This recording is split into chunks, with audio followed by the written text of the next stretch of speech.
আমরা জামাত শিবির লুচ্ছা গুণের আমরা দেশ বাঁচাই, দেশ রক্ষা করি। তারা 3-4টা করে বিয়া করব, সমাজ নষ্ট করব, এলাকা নষ্ট করব, এটা হইতে পারে না।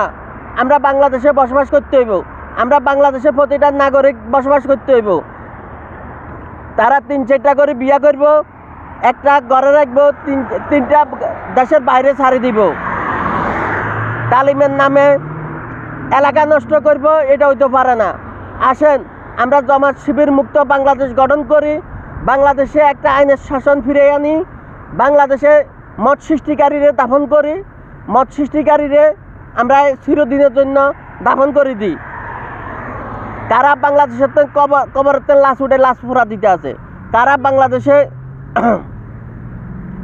মানুষ মারি গাছের লগে জুলাই হওয়া দিতে আছে। আমরা সব কিছুর বিরুদ্ধে দাঁড়াই, জামাত শিবিরের অনিয়মের বিরুদ্ধে দাঁড়াই।